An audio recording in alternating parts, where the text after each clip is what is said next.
Welcome back to the DG podcast. As always, Robert Reynolds, Kobe Pierce, Juan Daniels. Guys, there's pandemonium in the portal. Recruiting's heating up. I saw a Go Dogs tweet yesterday from a specific coach. We got to talk about that.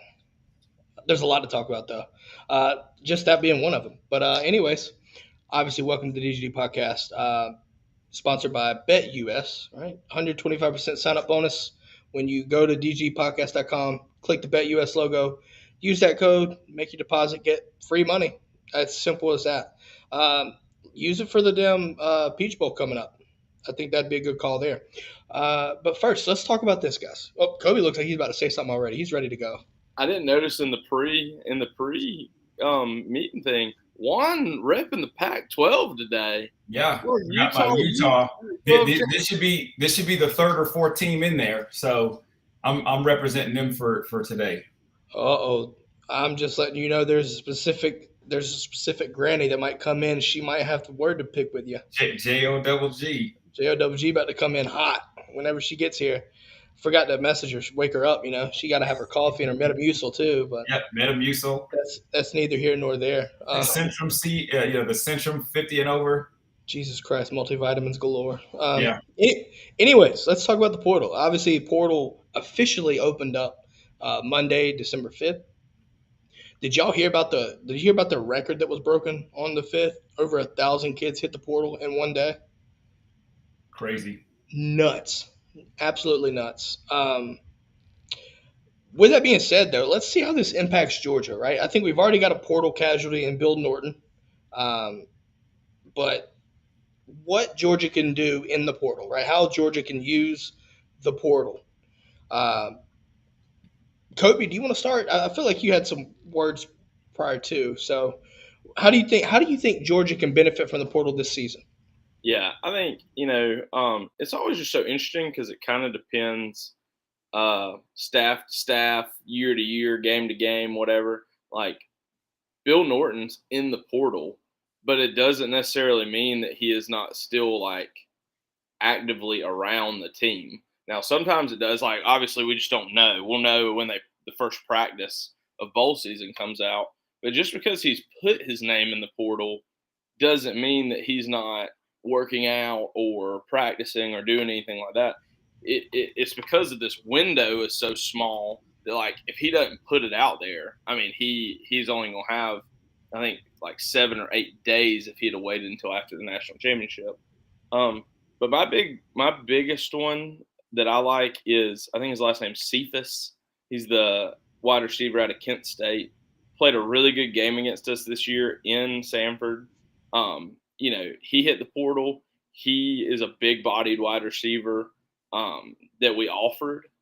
And I think, in my mind at least, he is a prime example of why the portal was created or what the good side of the portal can look like.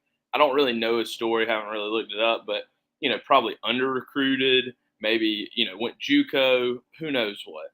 Ends up at Kent State, really big body, good hands, speed, has a really good game against us in what is basically a pay-to-lose game where you pay Kent State to come lose by 45. He shows up, shows out. All of a sudden you have this national recognition of, okay, not only am I a big body, good receiver, but I did it against the best defense in the country. Hits the portal. We're one of the first people that call him. I mean, that's the good side of this ugly portal that kind of is building.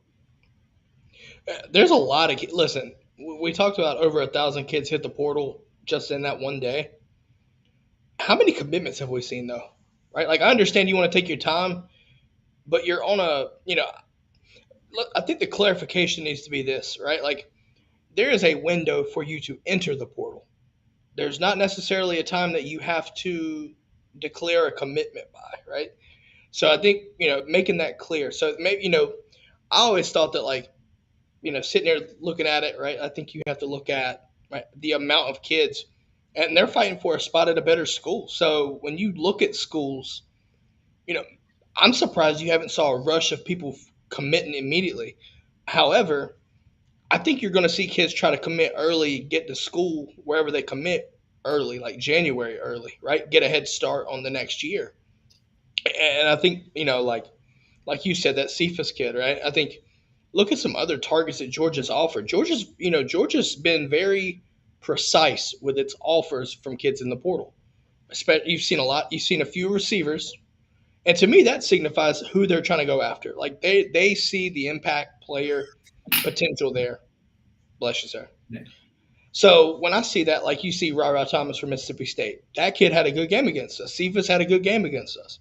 You know, so the targets that you're seeing, there's a trend there, and I think Georgia's going to use that effectively because if you play our defense and you do good on us, they feel pretty confident that you can go and do that about anywhere at that point. I would assume.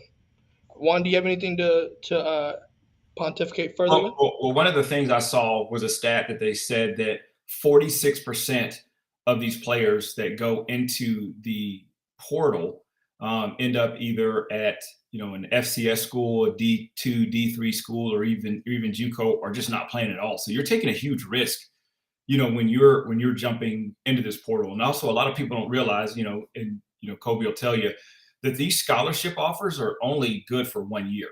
So when you look at Deion Sanders as saying, "Hey guys, you better hit the portal," those are only good for 1 year from a renewal standpoint. So you're really taking a chance if you were jumping into the portal. Now you can best believe that if there's somebody that Georgia offers, they see something absolutely special in him. So just like when Kobe was talking about this guy just came up there and really just kind of big time balled on us. Why would we not want to add him to, just a kind of I would say a wishy-washy receiving room. You've just got guys here. Every now and then you'll see a Blaylock. You'll see a Jack Saint, but nobody that's as consistent, say, as a Lad McConkey in the receiving room. So we just need to go out there and just maybe get a couple of receivers that are some marquee big time guys. And you add that to the mix, and it's going to be lights out. Well, as you being a former receiver, I think you know where this will make sense to you for sure. Georgia's looking for that X receiver because without AD Mitchell, you just don't have that true X receiver that can go out there, stack 3-on-1, right? And then go out there and throw it up and go get it. Right? And obviously, we didn't have AD Mitchell for the majority of the season. When he's healthy, he's our X, and he's the only X that we have.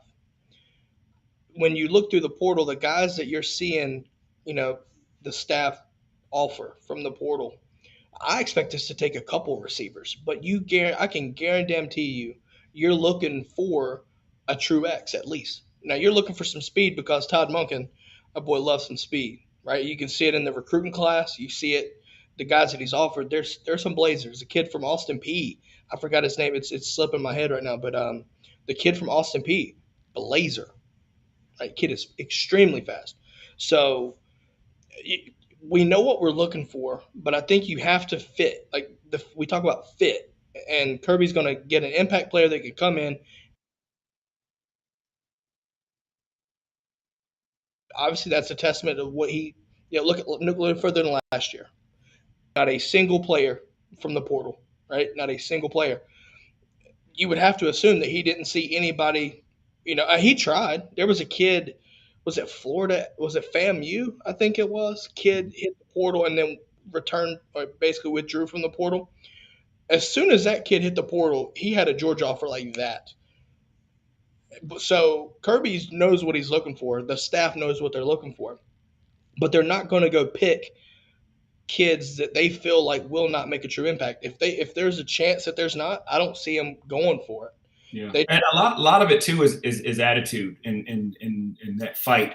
So anybody can go and get a all-star receiver, but is he going to be willing to block? And if you really want to see what Georgia's receiving core is about, look at Lad McConkey. Look at all these guys when we're running the football, and I'm talking about they're staying engaged and they're staying on their blocks. And there's nothing better than to see something like that when you're a receiver coach. And again, I mean, why do you think that these running backs are breaking off these long runs? It's not just because the middle is open; they're breaking to the outside. But these receivers are driving people onto the sidelines and creating these spaces. So we're looking for that combination of are you a dog? Are you going to go get it? Are you going to catch the ball in traffic? Are you going to run the routes when you're not getting the ball? Are you going to block? And are you going to be able to take the top off of the, take the top off of the defense? And so, when Kirby finds that guy, you can best believe he's going to be all of those things. I mean, that's why I think, like I said, you look at receiver because I feel like receiver, edge, rushers could be a potential spot there. When you see Ra Thomas, you see Cephas Thornton from Oregon, 6'5", fast. That's important too. I don't know if he's one of your top targets, but I'm sure he's there. To me, though, it's a culture, right? Kirby's preached about being comfortable. He's basically saying he wants everybody comfortable with being physical. And to me, that mentality is not something you teach. That you have to buy in, and you have to be a dog. Like that, and that's why I think from a recruiting standpoint, like you see these guys that like they're comfortable with being physical. These guys from the portal, can they do that? Are they able to? They've played us, so I think they understand. The coach and staff kind of gets it, but it's not all just running routes like a 7-on-7 competition. If you No, and will. I think if you look back, and we won't name any names, but if you look back at some of the receivers that have left the University of Georgia, and you think about if they are willing to do those selfless things, are you willing to block? Are you willing to run that route hard? As much trouble as the media likes to give George Pickens, one thing we all know is that he is physical. You've seen him do it to DBs, the shove down thing. He cared about other people's success here at Georgia, but he also, when he got an opportunity, had a lot of great success himself. That is what Kirby's looking for. We might only throw you the ball 4 times a game. We need you to catch 4 balls. In that moment, if we only throw you the ball 4 times, we need 100% focus. We need you to be 4 for 4 for however many yards. It doesn't matter, but we don't need you to have two drops or you weren't running hard because you didn't think the ball was coming to you. We need like Lad McConkey.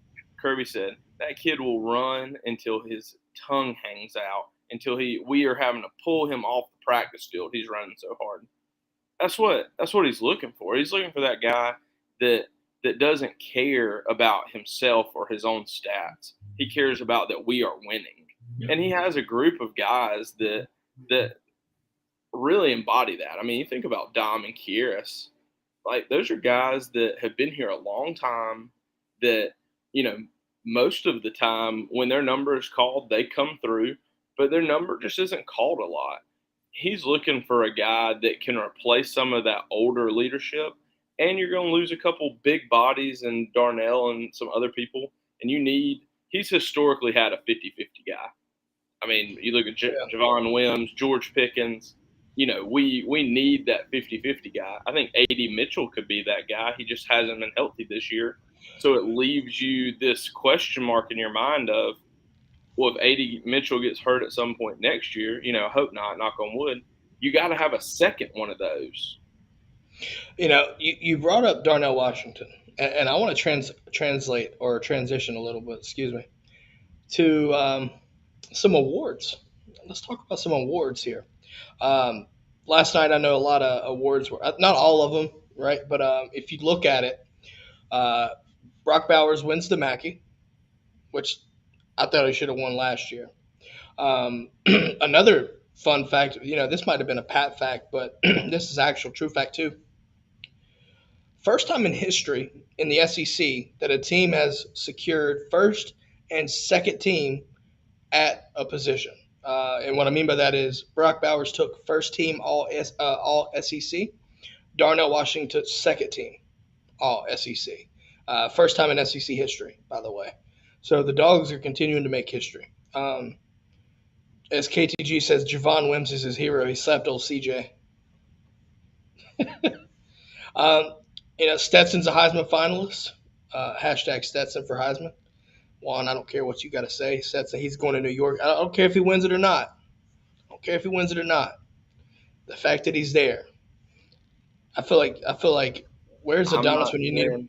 I'm not saying he's going to win it, but if he did, the meltdown on Twitter would be one of the top Oh, three things I've probably seen in my lifetime. that's I mean, it I would guarantee be you there would be a Twitter space there out would be. there with the toxicity level. And this is a fun. I don't know if y'all are into Twitter spaces, but if you're ever on Twitter and you go to a Twitter space, go to the day that Travis Hunter flipped officially from Florida State to Jackson State, when that was made official when he committed, the toxicity in that Florida State Twitter space, it was insane. So if Stetson for some godforsaken reason wins the Heisman, I think you'll see something like that on par with that. They will compare at that point. But no, so you've obviously got Stetson, you've got you know Bowers winning the Mackey, Joe Moore Award. Georgia, Michigan is the final two there. And I think that's Georgia's award. I mean, I just don't see. I think if you're a voter, and I know you're not supposed to look at years past, but you voted Michigan the Joe Moore Award winner last year, and then you watched them get absolutely old school beat down in the. Behind the woodshed beat down. I mean, bad. That has got to come into your mind. I know it's not supposed to. Man, you don't want to give an award like the Joe Moore, a prestigious award, and then watch that group of guys just get embarrassed. Yeah. I You know, mean, if Michigan goes through the SEC undefeated, okay. But the Big Ten, I'll tell you what though, there's so I think something else. So Jalen Carter getting snubbed for the Nagurski. And Chris Smith was in there, and I'm completely okay with that. But I think you're a dirty block away from having a Nagurski Award winner too.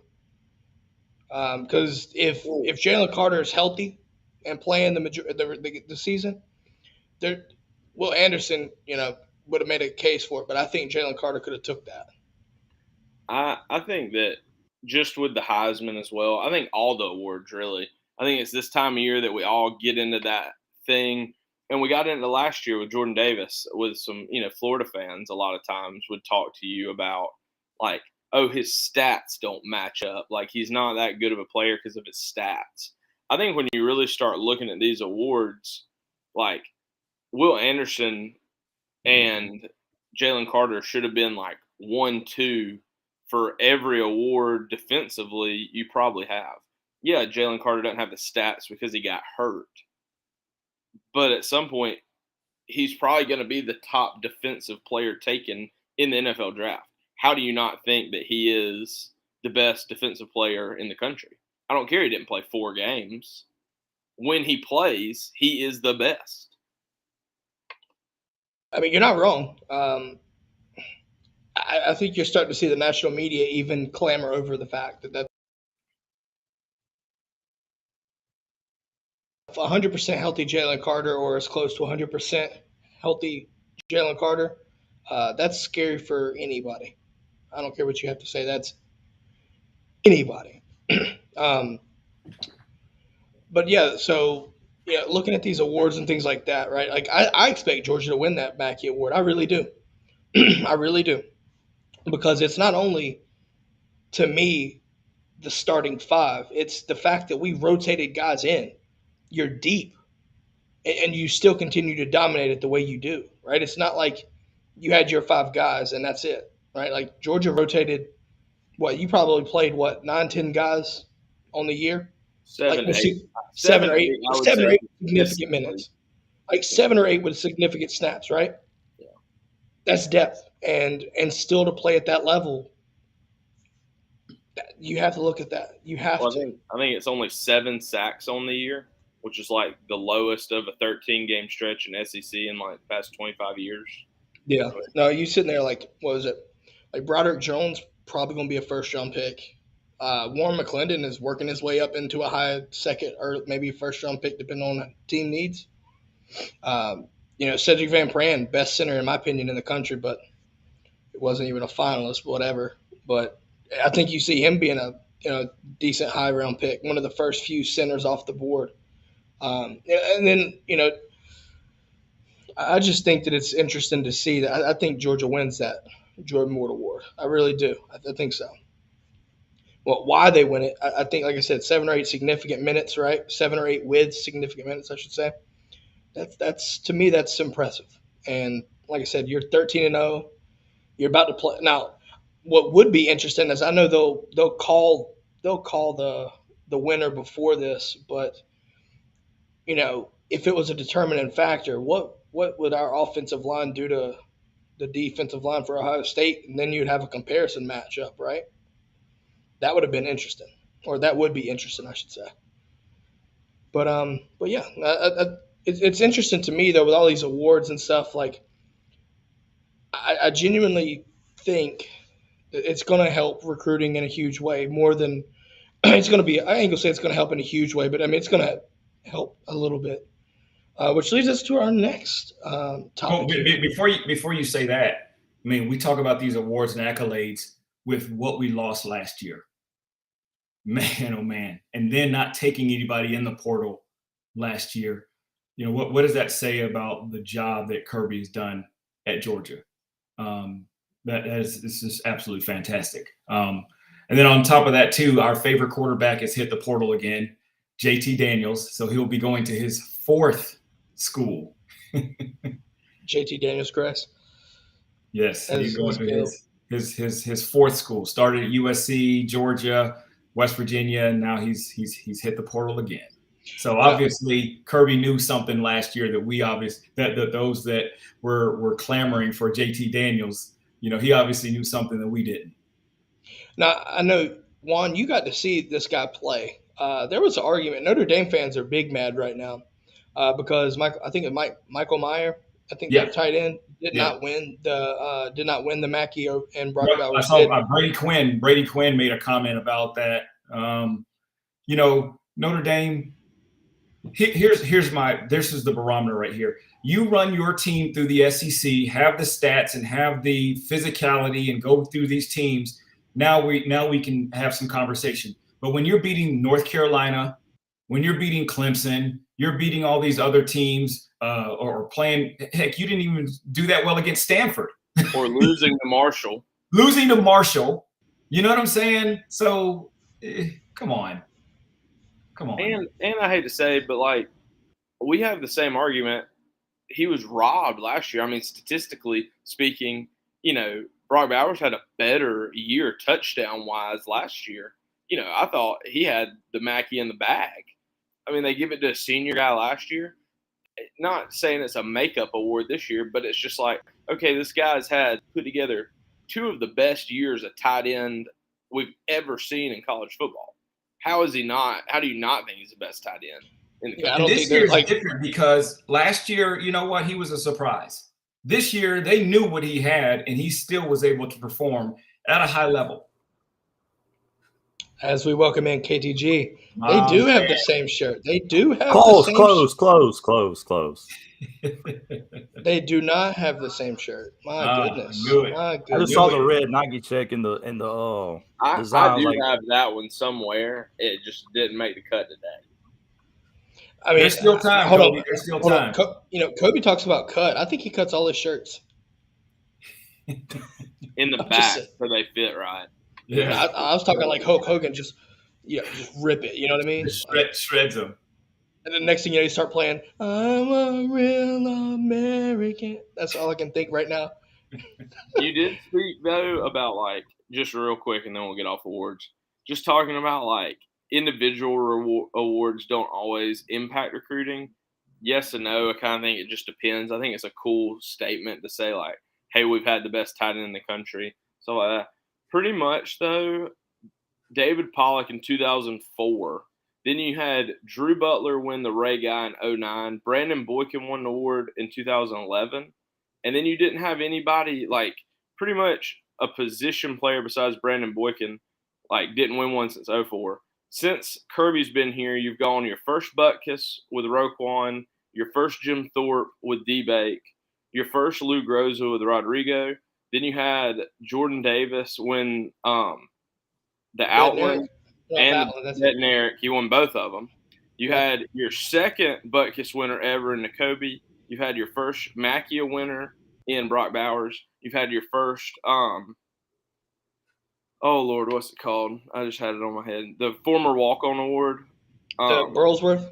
Yes. So you've had that winner as well, and now you're well on your way to having your first Joe Moore winner in school history. That's a lot of fun. You heard that? You heard that? That's, Stetson got an award. I think he deserves 2. I don't know. Juan, I feel like Juan's like Silky Johnson right now. Like, but to your point, like you said, from a recruiting standpoint, why would you not want to go? And then also too, I don't know if you guys have, know that you guys just possibly flipped a Stanford tight end, a guy that was Walker committed to Lyons, Stanford. yeah. And then I Walker saw, Lyons. it was funny because Ashton called me and said, "Dad, look at this," and you see, Todd Hartley in his living room. And so, I mean, think about it, man. Like, why would you not want to go to Georgia right now? As well as these tight ends are playing, you've got some that are coming up in the ranks. But look, I mean, Oscar Delp got a lot of playing time this year as a freshman, and that's with these guys in there. And it's I tell you what, they're doing some really, really special things. Another guy I just want you guys to keep on the lookout for. I think he's a 2026 guy. His name is Jude Cascone. I think I told you brought that name up before. Yeah. Yes. He's he took a trip to Georgia. I think the Georgia Tech game. And he tweeted it, and I just told him, I said, "Hey man, that red looks good on you." And I think he's going to be one that's when I say special, I mean he's going to be and actually in that Georgia Elite Classic that Rusty Manziel did when he called that game, he actually called Jude Cascone the equivalent of Brock Bowers, for his age. So basically what you're saying. This is the next Juan Daniels, just as a tight end. Yeah, just as a tight end in tight end form. Yeah, I got you. Just a little bit bigger, a little bit bulkier. Yeah. Okay. I think we have room for that tight end too. I mean, whispers that Lawson Lucky may not make it to signing day, I think still are a little in the swirls. But you're probably losing Darnell to the draft, high draft pick. I would not be surprised to see Brett Seether look for life somewhere else, possibly. No, I don't think anybody would blame him. He was a pretty good tight end coming out of high school. He's just buried in a really good depth chart. I'm not sure if Ryland has another year or two of eligibility. I think he does. He's getting married, I know, this summer. His fiance plays volleyball here, so not really sure what he's looking at. That there's a chance I could say that he may stay. He's happy, with the scholarship and just being a part of Georgia. But you're talking about you could lose 2 to 3 guys out of that room and just leave yourself with Bowers and Delp kind of moving forward. Like you could take 2 to 3 guys this class. And I think there's a good chance if you take 3 tight ends this cycle, right? I think you could see because right now, if we're looking at tight end from a recruiting standpoint, you have Pierce Spurlin, which in my opinion is about as a lock as you're going to find. Lawson Lucky. I think Lawson Lucky is going to be possibility. Like I said, 2 other options. I think the 2 main ones. Juan alluded to him earlier, Walker Lyons, and then Deuce Robinson.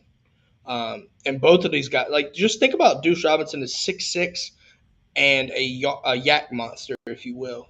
To me, like if Todd Hartley secures 3 of those tight ends, 3 of those names, just back the damn Brinks truck up to that man. Good Lord. And then you look at what he's done in 24. He's already got Landon Thomas down, already committed, and that's a 5-star tight end. The tight end room is just beyond nuts. Like, and you're talking about guys that are going to cycle through and go to the draft. I mean, you got Darnell, you got Bowers next year. After his year, he's going to the draft. There's no way he's not going to. And everybody else that's coming through, Todd Hartley is doing a fantastic job. And again, it's not about just, offensive production with catching the football. Those guys will knock you through the absolute roof. And it's like, why would you not want to be a part of something? Why would you not want to be a part of Georgia as well? Like, some people, they say, hey, I want to go and try to establish myself and help this team win. That's not going to help you. Georgia's about to roll over people for quite some time. We're putting people in the draft. I mean, it's like Juan said, you've already had I think 3 or 4 years in a row you've had a tight end drafted. You're easily going to go Darnell this year. You're easily going to go Brock Bowers next year. If everything stays on pace next year, it's going to be Brock Bowers and Oscar Delp as the 1-2 punch. God, that's nuts. That's nuts. So then you walk into a junior year for Oscar Delp where it could be Oscar Delp, Pierce Sperling, possibly Deuce Robinson as well. I mean, you just are just chopping away at just producing, first to second round picks at tight end year in and year out. That's just hard to stop. I'm sitting here looking at this though too. Like so I'm gonna use this as a talking point as well. We talked about the tight end room. What about the linebacker room? Because we just got to commit yesterday.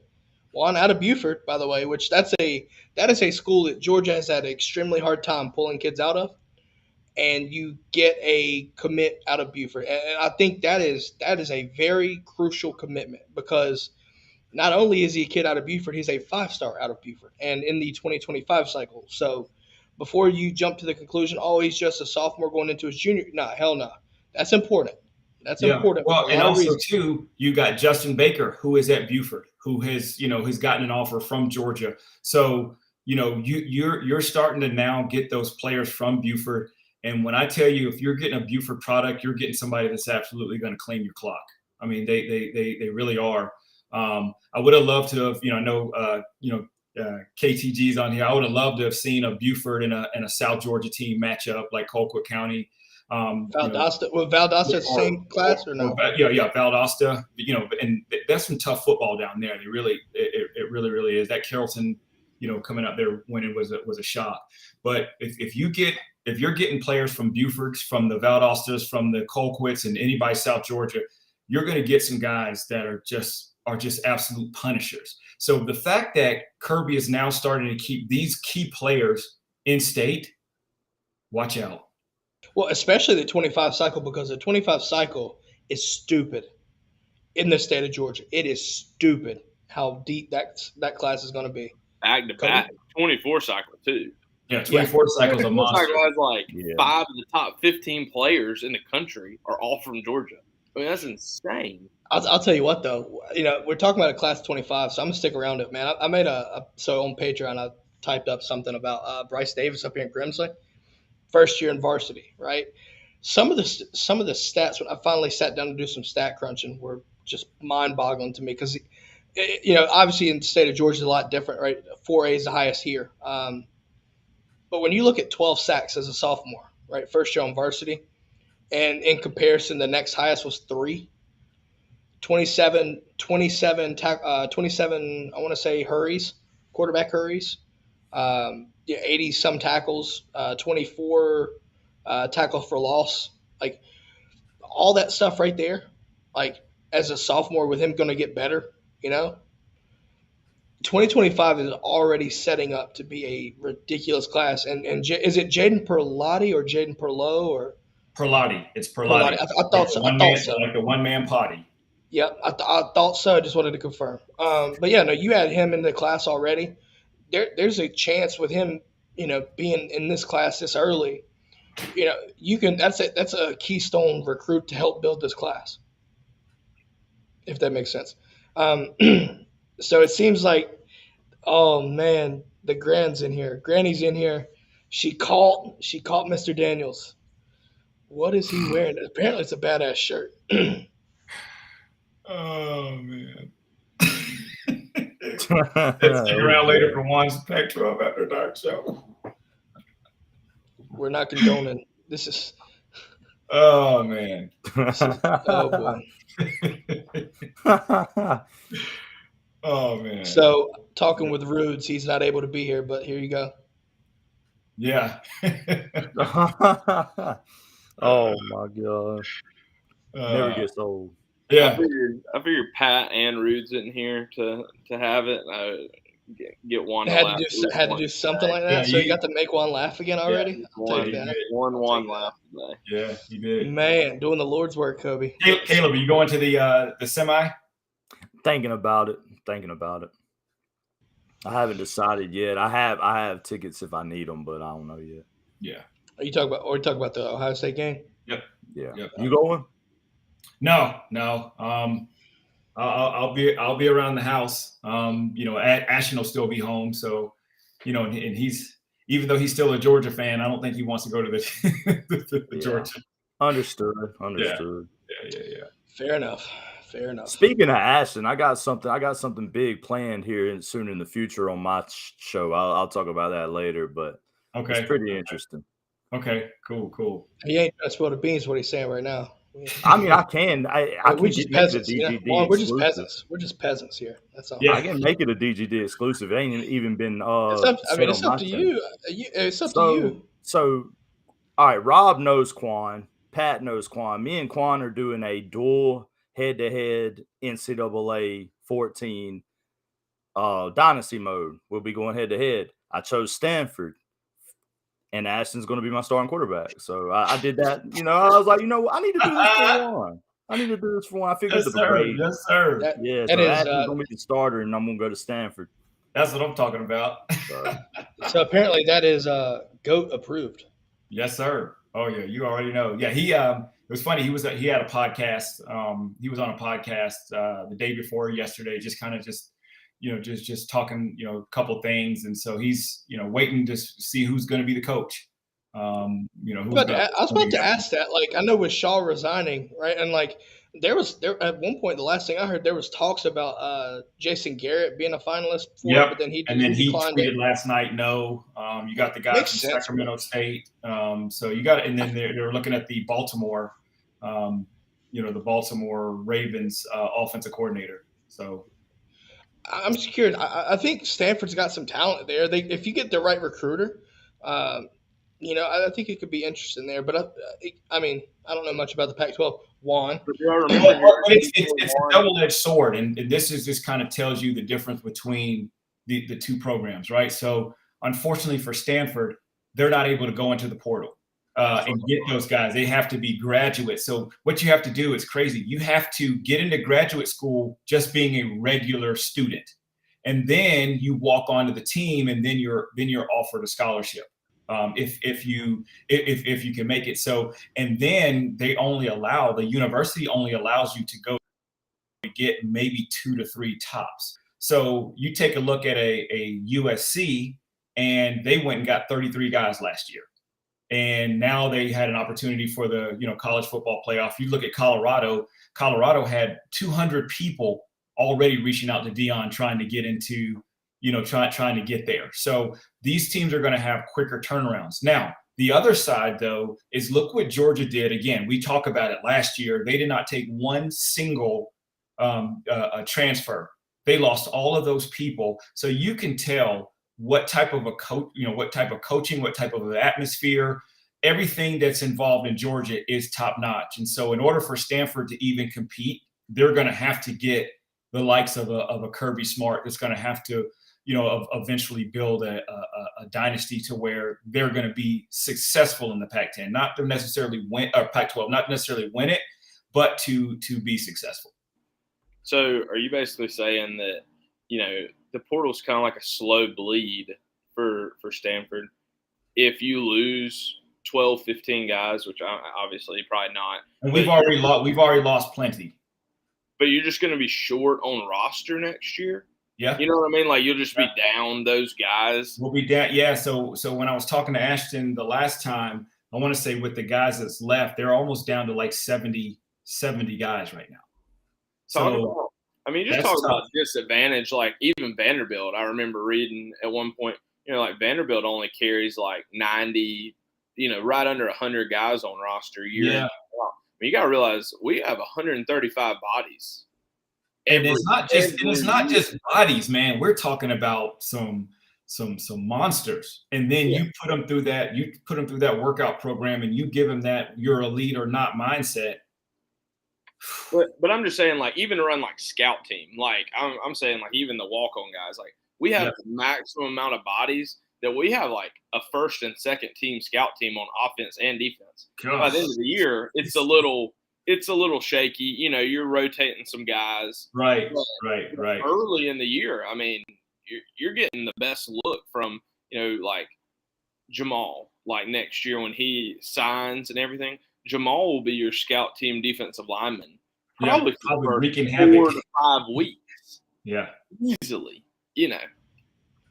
That's just, I mean, it's just crazy to see the gap, man. Like, I feel like Stanford cares about football, but not nearly as much as academics. Oh, it's an academic place, and you just happen to have some guys that get, you got some helmets and all that other kind of stuff, and Let's obviously go Duke. back when, Let's go Duke. right, Let's right, go Duke. right. But when obviously when Jim Harbaugh, he had some great guys, come through the program, and you always had your Andrew Lucks and your Christian McCaffreys.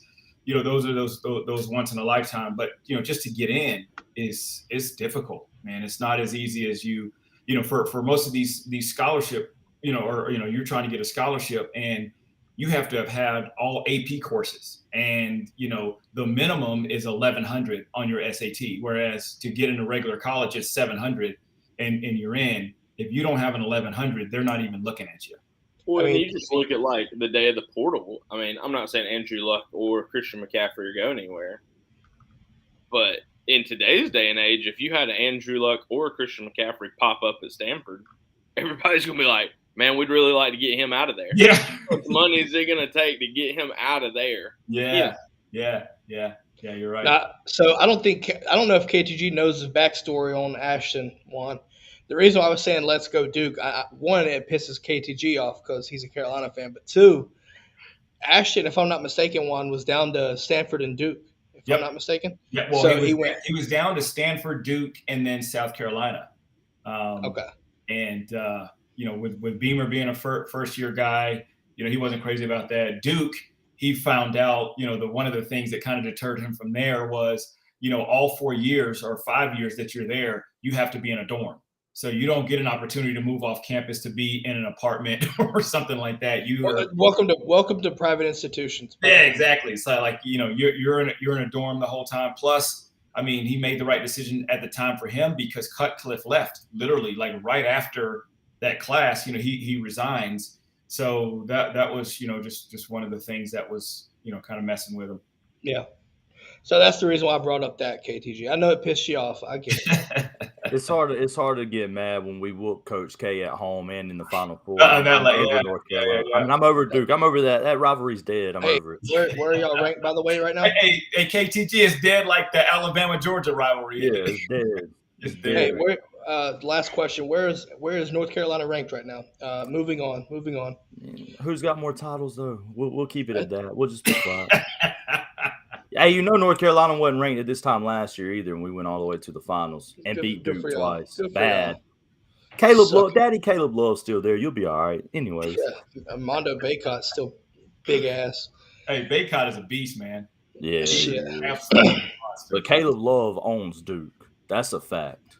Does he? Does he really though? Just go Google it. Fuck that. Yeah. Anyways, let's move on. So, Juan, I want to get your thoughts on Jaden Perlotti. You're a Buford guy.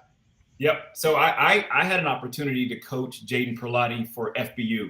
And I don't know if you're familiar with FBU, but it's just basically where you have, the best of the middle school teams, 6th grade, 7th grade, 8th grade. And so I had him for 7th and 8th grade. We ended up winning the national championship. I think we beat Seattle one year and then a Texas team the next year. Motor out of this world. He is a certified stone cold killer. And if you look at Buford film, as big as he was out there guarding slots and running with slots, and so he's playing against Caleb Downs, from Mill Creek and guarding Caleb Downs. It's insane the amount of speed, the toughness, the physicality that he's going to bring to Georgia. And again, he's just a sophomore. And he brings it every play. He does not take a play off. From a measurable standpoint, he's like, I think 24/7 has him like 6'3", 200? Yeah, he's 6'3", and he's every bit of 6'3". Now, I'm assuming he'll probably grow too, though, right? Oh yeah. So if he's a linebacker right now, you could see him go 6'4", 6'5", maybe grow into a 230 frame. Oh, he's gonna be a monster. Oh, Kobe's got his thumb up like it's going to be higher than 230. Yeah, probably so. in high school, I don't know. I feel like Buford has a pretty above average to like upper class weight room, and I'm sure like nutrition plan for those guys. I mean, if he's in a 6'5" frame, I could see him at 245 easily. Running, No. and 245 running like a deer. Yeah, a lean 245. But I'm Robert, just saying, if you let me know if you're ever in town, I'll take you by there. You'll be like, wow. You talk about Buford High School. Buford's the high school facilities, all of that. You're just going to be like, it's to the point where, and nothing against You're Stanford. at a college, basically. I love Stanford, right? But when Ashton went out there to the weight room, he was like, he's so used to, just the top of the top. And then that was the other thing too that deterred him from Duke. When he saw Duke's weight room, it looked like an old PE gym, like weights rusted and stuff like that. It was terrible. So I think so. Basically, right? Like obviously, we know he's a 5-star currently, which I think rankings. I'm not a proponent to the actual rankings or whatever, but that's important to note, right? Because what you're saying, like what Georgia can expect, and that's just another notch to Coach Schumann and staff really too. But it seems to me like he actually wants to be at Georgia. Like I don't think I think Coach Schumann is a definite plus there, but I feel like he's committed to the school and not like playing time or a coach or anything. I feel like he wants to be at Georgia. Well, especially think about it. This guy's a sophomore. He's got 2 more years. His heart is at Georgia. I mean, you have these other guys that are kind of playing the field and kind of messing around, because Kirby's still, meeting with Justice Haynes and still meeting with the Caleb Downs of the world. And they're just kind of, I guess if you could call it enjoying the process. But when you got a guy that's locked in and focused, like from the jump, and the same thing with Jude Cascone that we talked about, he's a Georgia guy. As soon as they get these offers and they are, he's just locked in. And that's what you want. Like if you're at Georgia, we want Georgia guys. We want guys that's your first choice. That's your only choice. And it's either Georgia or bust. Yeah, and I don't mind enjoying your process either. Like I look at Kristen Miller. He had signed his letter of intent in December and took 4 official visits to other schools before February. I don't mind you going out and enjoying yourself, but I'm with you. Like I want you to know that that's all you're doing. You're getting a free flight, some cool pictures, a free meal, a good, wine and dine.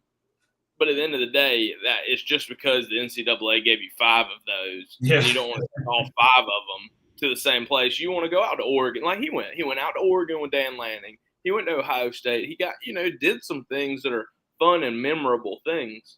Because it's an experience. It really is. Like it's an experience. Even way back in the early 1900s when I took my visits, I had to go by train. Juan took the Oregon Trail. What do you mean? Juan made the Oregon Trail. Yeah. It was still fun to go see these stadiums, to go see the locker rooms, and also just to go see the culture. But what it's going to bring them back to, like a Christian Miller, is to say, listen, those places were cool, but this is my home. And that's what we want at Georgia's. We want people that are saying this is my, and look at, and look at it too. You look at the coaches. Bobo is home. Muschamp is home. Kirby is home. All of these guys that are coming back, this is home for them. You're not wrong. I was excited to see that, that Prelati committed. I know listening to his interview with Steve Wilfong, he was just like, why wait if I knew where I was going? That's the kind of shit that I want to hear. And I think any Georgia fan would love to hear that out of every commit if possible, right? Like that's important to hear. I think those words are important, especially if he means it. But I was watching some highlights, a couple of his highlights, man, and it's just the pop and the thud as a sophomore is just insane. And he is comfortable with physicality already. And so, I'm looking at it in a sense of like, maybe there's a little bit of a difference, right, between Buford and the high school level, I guess you could say, and college, especially if you're going to Georgia like that, right? Georgia prides themselves on being extremely hyper physical. But I think he'll fit right in.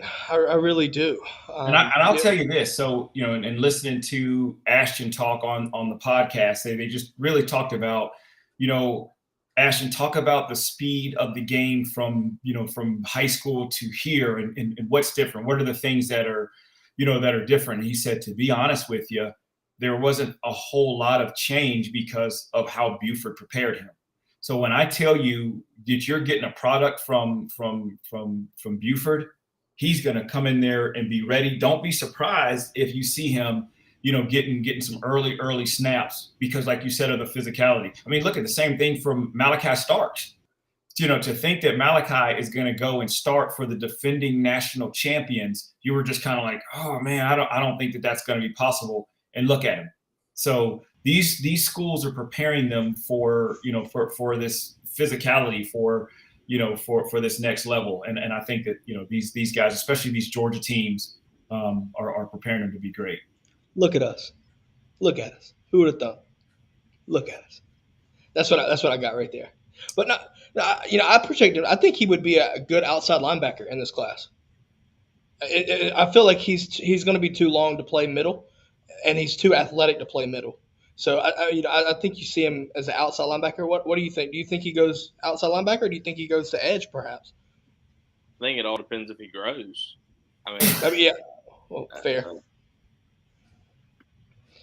History left out one important fact, folks. It was not just Lewis and Clark. It was Juan Lewis and Clark. Let's be honest with ourselves here. So fact check. Caleb, see what they do to me, man.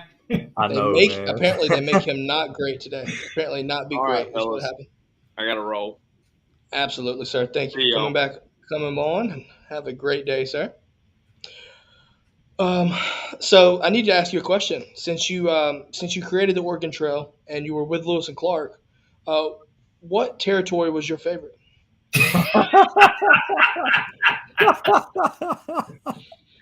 Well, they weren't state. They weren't state. Doing the manifest destiny, to go from one end to the other, man. I probably would say, probably like the Rocky Mountains. It was probably one of my favorites. Juan Daniels was the founder of the Miners and 49ers. Yeah. If y'all don't know the backstory to that, the Gold Rush, Juan found it first and said, "Hey, like Juan's so goated, he screamed across the country and told people to come." And they followed in droves. With my tin can, a string, and another tin can. So, Caleb, I'm just gonna let you know this. So this is something that's important to note. Juan Daniels was the founder of the Rebel, by the way. That is me right there. Yeah, that is Juan Daniels.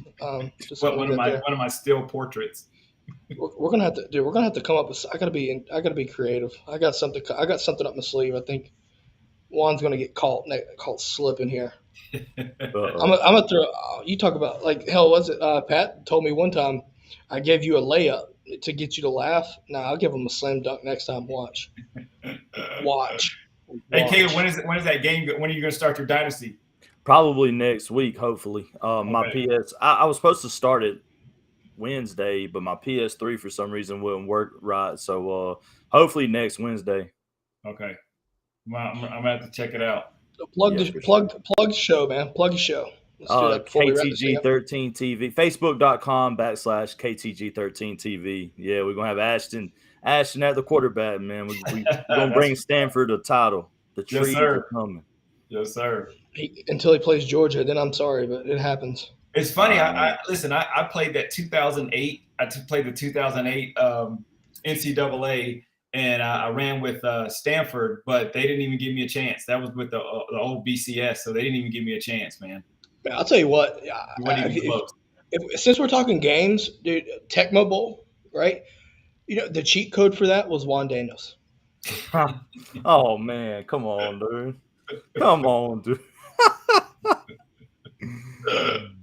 You can't even give him Game Breaker. You can't even give him NCAA Game Breaker. We're going straight to Tecmo Bowl. Tecmo Bowl or 10-yard fight. Y'all remember that, do you? Y'all too young for that. Listen, we ain't 100-some years old, man. Yeah, y'all are way too. Yeah, look it up. It's like some of the worst football. It's the worst football game ever. I mean, like Joel just said, you discovered gold. Like, what are we supposed to do? Like, we're just peasants in your world. So it's like I'm going Batman here. It's like Ra's al Ghul, just immortality. Yeah. Yes, See, sir. Yes, sir. simple. It's that simple. Listen, so we had a lot to talk about. We got a little bit off topic, but it's an organic show, right? That's what we do. Um, Jaden Pilati, 2025 linebacker, Buford High School. Like I said, that's an important get. That's an important get. Multiple reasons. Excuse me. Lots of awards. Listen, I know the show for the podcast listeners is not on your typical routine. Threw a curveball at you, so sorry for that. We should be able to get back onto our routine next week. So just letting y'all know there. What else? Let's see. Oh yeah, get ready to talk some Ohio State, folks. December 30th is coming, right? All I Wait. want for Christmas is, huh? So I can't wait. Oh, I thought you said wait, like you had something to say. Oh no, Nah, I can't wait. all I want for Christmas is to whip Ohio State's ass because it's Oh going to yeah. happen anyway. So just leaving that there. With that being said, go follow KTG on Facebook. Get ready for revamp. Been waiting for that. I need you to start doing that like sooner, like yesterday maybe. I was Um, trying to. I was honestly try, trying to. just trying shit. That's what it was. I'm Okay. gonna do college basketball as well. So it's Oh, that's right. I mean, it makes sense. Makes sense. yeah. Juan's looking intrigued here. I feel like Juan's got something to say. Like No, he's just man. okay. No, I thought Juan had something to say. He was just looking at it like if you're listening, obviously you can't see this, but I thought Juan was about to say something. So I was like, "What's up?" Any final words for the day, guys? Before we go, Go dogs. That's Go all I gotta dogs. say. Go damn, dogs. keeping it short, sweet, and to the point. Um, Yes, sir. I'm surprised Juan didn't say go Utah. That'll Joel never will come agree out of to my that. mouth. Pac-12 champs, baby. Granny agrees on that one. I guarantee it. Yeah. Other than that, though, folks, like I said, we got a lot to talk about. Um, Stick around. We got a lot of stuff coming up. Get ready for this Peach Bowl. Um, listen, 2 more games. It's crazy to say that, ain't it, guys? 2 more games in the season. Yep. Makes me miss it. Makes me miss it. I want Juan Daniels to be our X receiver. Can you make it happen? I'll try. No, I mean on revamp. Can you make that Oh, happen? you want me to put Ashton throwing the one? Yeah. All right, Make I it got happen. that. Yeah, I got that. I got that. Like I'm talking like cheat code type thing because Yeah, Juan's I'll a make them 99. all 99s. I got Yeah, you. have to. Even Yeah, I tackling. got to. I don't care. Even like we go Even that tackling. Yeah. we go that far. Like we tackle well too on this team. If you're I'm Juan just gonna put Daniels, them you can all do it. 99s. I'm not playing both ways. Yeah. It's funny because it's true. See. Listen. Juan's gonna go back and just reset history by just demolishing a Georgia Tech team led by Bobby Dodd. Simple as Yeah. that. History would never be the same. Guys, let's wrap this thing up, man. We will catch y'all Monday. Make sure to like, follow, subscribe. If you listen to our podcast, leave us a review. Let us know what you think. And on that note, have a great weekend and go dogs. Go dogs. Go dogs.